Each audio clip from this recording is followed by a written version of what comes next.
மாநில நாசமா போனா பரவாயில்ல, தமிழ்நாடு நாசமா போனா பரவாயில்ல, தன்னை நம்பிக்கையுள்ள கட்சி தொண்டர்கள் எக்கேடு கெட்டு போனா பரவாயில்லன்னு சொல்லிட்டு இப்படி கட்சியை கொண்டு அடமானம் வச்சுட்டு இருக்கீங்களா?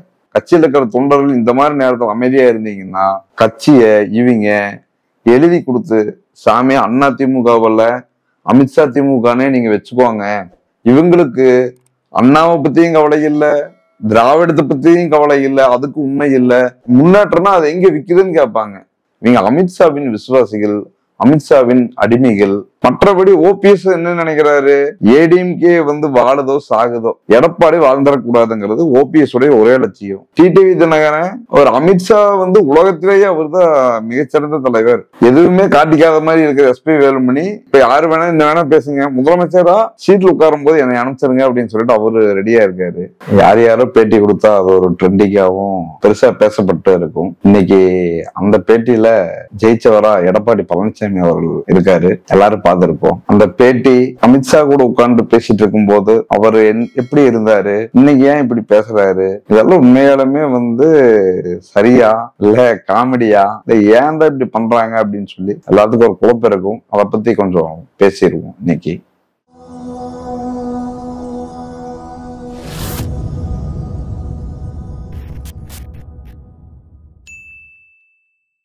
எடப்பாடி அவர் இன்னைக்கு பேசுறத வச்சு பார்க்கும்போது நீங்க அமைதிப்படையில ஓட்டு எண்ணுவாங்க.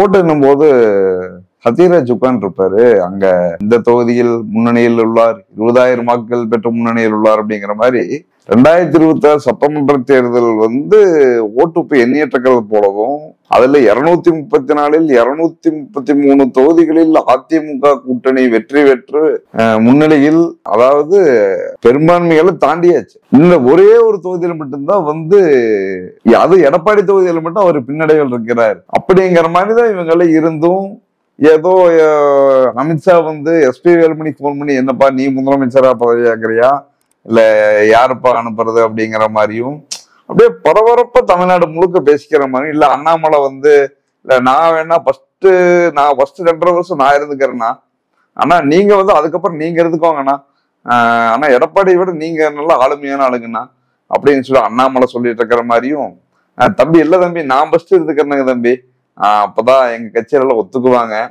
அப்படின்னு சொல்லி எஸ்பி வேலுமணி சொல்ற மாதிரியும் அப்படித்தான் இருக்குது இவர் பேசுறது.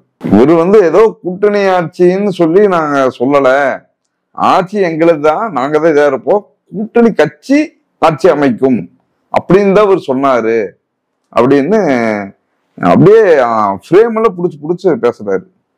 அவர் அமித்ஷா அவர்கள் இப்படித்தான் சொன்னார், அவருக்கு இதுதான் பொருள்.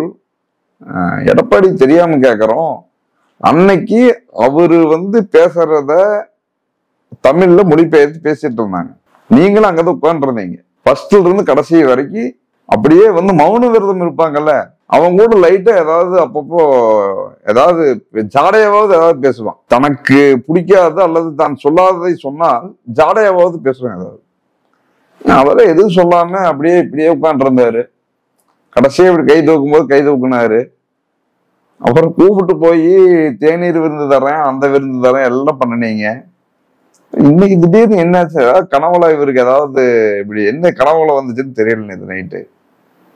எதுக்கு இது என்ன உண்மையாலுமே இங்க பாரு, உங்க கட்சி ஜெயிக்குது தோக்குது அதெல்லாம் செகண்ட்.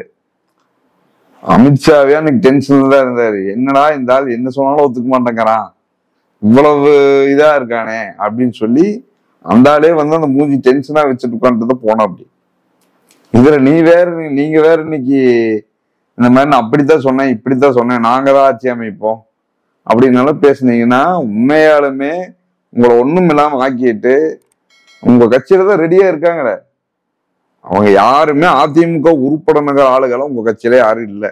உண்மையான தொண்டர்கள் நல்ல தொண்டர்கள் இருக்காங்க, அவங்க அதிமுக சாவகாசமே வேண்டாங்கிறவங்க அந்த தொண்டர்கள். மற்றபடி ஓபிஎஸ் என்ன நினைக்கிறாரு, ஏடிஎம்கே வாழுதோ சாகுதோ, எடப்பாடி வாழ்ந்துடக்கூடாதுங்கிறது ஓபிஎஸ் உடைய ஒரே லட்சியம். டிடிவி தினகரன் அவர் சொல்லவே வேண்டியதில்லை, அவர் அமித்ஷா உலகத்திலேயே அவர் தான் மிகச்சிறந்த தலைவர், மோடியை போல உலகத்தில் யாரும் இல்லை அப்படிங்கிற இடத்துல டிடிவி இருக்காரு. செங்கோட்டையன் அவர் என்ன பண்றாருன்னு தெரியல, அவருக்கே தெரியல, அப்படி அவர் இருக்காரு. எதுவுமே காட்டிக்காத மாதிரி இருக்கிற எஸ்பி வேலுமணி, சரிங்க இப்ப யாரு வேணா இந்த வேணா பேசுங்க, முதலமைச்சரா சீட்ல உட்காரும் போது என்னை அனுப்பிச்சிருங்க அப்படின்னு சொல்லிட்டு அவரு ரெடியா இருக்காரு. இப்படி கட்சியில எல்லாருமே காலவாரி விடுவதால் ரெடியா இருக்காங்க. நீங்க கட்சி தொண்டர்களுக்கும் உண்மை இல்லை. ஏன் இது நீங்க அதாவது தமிழ்நாட்டிற்கான பொது விநியோகத்திற்காக ரேஷன் அரிசியை ஒன்றிய அரசு தர மறுத்தப்ப எம்ஜிஆர் அவர்கள் அன்னைக்கு பட்டினி போராட்டம் இருந்தார். காவிரி நீர் பிரச்சனை அவங்க காவிரி நீர் சரியா வரலங்கும் போது அதற்காக ஜெயலலிதா பட்டினி போராட்டம் இருந்திருக்காங்க. ஈழத்தமிழர் விஷயத்தப்ப கலைஞர் அவர்கள் பட்டினி போராட்டம். அதை தாண்டி நீங்க இன்னைக்கு இருக்கிற முதலமைச்சர் ஸ்டாலின் சட்ட போராட்டம் நடத்துறாரு. ஒன்றிய அரசுக்கு எப்படியெல்லாம் அழுத்தம் தரணுமோ எல்லா வகையிலையும் சவால் விடுறாரு, அழுத்தம் கொடுக்குறாரு, மிரட்டுறாரு. மோடி அங்கிருந்து இங்க வந்தா இவர் அதை புறக்கணிச்சுட்டு அவர் அப்படித்தான் சொல்ல முடியும். நான் ஊட்டியில நாங்க மருத்துவமனை திறப்புலான்னு அப்படித்தான் சொல்ல முடியும் ஒரு அரசு. ஆனா நான் இங்க இருக்கிற எல்லாத்துக்கும் அந்த அறிவு கூடவா இல்லை. இவர் ஒரு ஆளு, இவர் வருவாராம், எங்களை மதிக்க மாட்டாராம், கண்டுக்க மாட்டாராம். ஆனா இந்த மோடி வரும்போது நாங்க போய் வாங்க வாங்கன்னு சொல்லி சிவப்பு கம்பளை வச்சு வரவேற்கணுமா அப்படிங்கிற எரிச்சலும் கோபம் தான். அவர் கலைஞர் மகனாச்சு, அது கூட எல்லாம் இருக்கும். அப்ப இப்படி எல்லாம் பதிலடி கொடுக்குறாங்க, எதிர்க்கிறாங்க. இன்னைக்கு சட்ட போராட்டம் நடத்தி தமிழ்நாட்டுக்கு மட்டுமல்ல இந்தியாவில் உள்ள எல்லா மாநிலங்களுக்கும் இந்த ஆளுநர்களுடைய அட்டகாசத்தை எல்லாம் இனிமேல் செய்யக்கூடாது.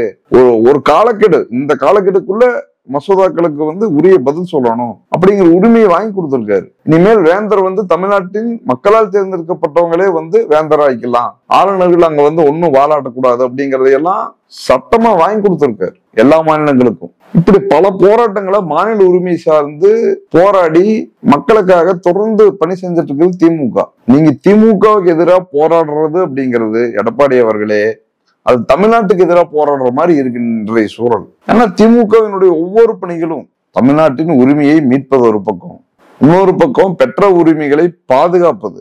அந்த பாதுகாப்புக்கு இடையூறா ஏதாவது பண்ணா சட்ட போராட்டம் நடத்துறது ஒரு பக்கம், மக்கள் போராட்டம் நடத்துவது இன்னொரு பக்கம், சுயமரியாதை சார்ந்த பிரச்சனைகளில் தொடர்ந்து போராடுவது.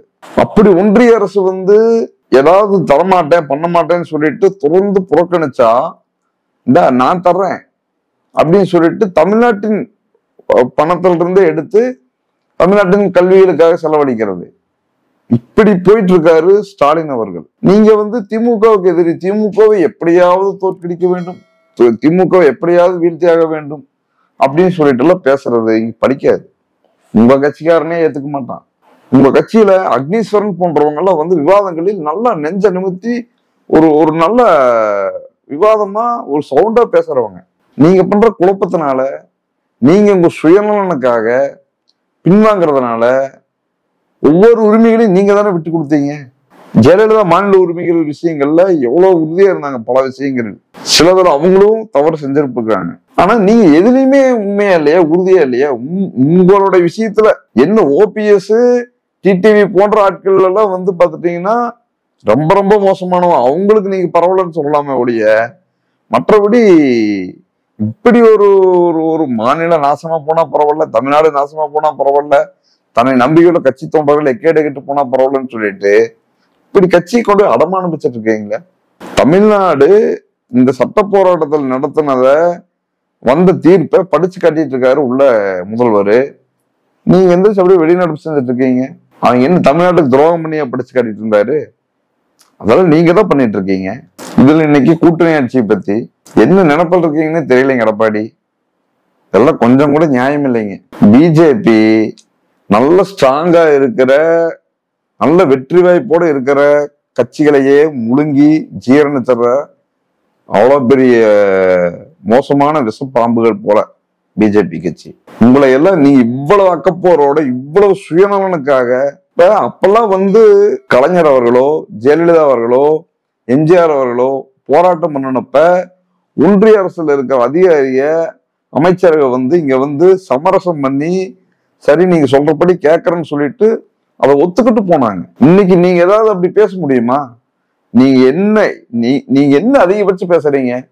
என்ற மகனை விட்டுருங்க, அரெஸ்ட் பண்ணிடாதீங்க சாமி அப்படின்னு சொல்லி நீங்க ஒரு பக்கம். ஓபிஎஸ் சொல்லவே வேண்டியதில்லை. அவர் மகனுக்கு நடக்கிறத மட்டும் நடந்தா போதும், அதுக்கு வேண்டி தமிழ்நாட்டையே எழுதி கொடுத்துருவாரு. அவ்வளவு இதுல ஓபிஎஸ் இருக்காரு. உங்களை எல்லாம் அங்கிருந்து சமாதானத்துக்கெல்லாம் யாரும் வரல. சார் எடப்பாடி சார் உங்க போராட்டத்தால அங்க அப்படியே நாடே கிட்டுக்கிட்டுன்னு பயந்து போய் கிடக்குது சார் சார் பாத்துங்க சார், இதை கொஞ்சம் வாபஸ் வாங்க சார் அப்படின்லாம் யாரும் வரமாட்டாங்க. உங்களை அமலாக்கத்துறை அனுப்பிச்சுட்டு இங்க பாரு, சொல்றபடி கேளு, இருக்கிறதுனா இரு, இல்லைன்னா சின்னம் இருக்காது, ஒண்ணு இருக்காது, கட்சியும் இருக்காது, எல்லாத்தையும் தூக்கி உள்ள வச்சிருவேன் அப்படின்னு மிரட்டிட்டு இருக்கான். அமலாக்கத்துறை தானே விட்டு இங்க உங்களை அமைதிப்படுத்திட்டு இருக்காங்க. ஏன்னா அங்க இருக்கிற அமைச்சர்கள் ஐயோ உங்களுடைய கோரிக்கைகள் இருக்கிறது பாப்பா அற்புதமான கோரிக்கைகள், உடனே இந்த நிமிடமே நிறைவேற்றுகிறோம் அப்படின்னா பண்ணிட்டு இருக்காங்க. கொஞ்சமாவது மாநிலத்துக்கு, கட்சிக்கு, தொண்டர்களுக்கு, அந்த உண்மையான தொண்டர்களுக்கு விசுவாசமா இருங்க, உண்மையா இருங்க.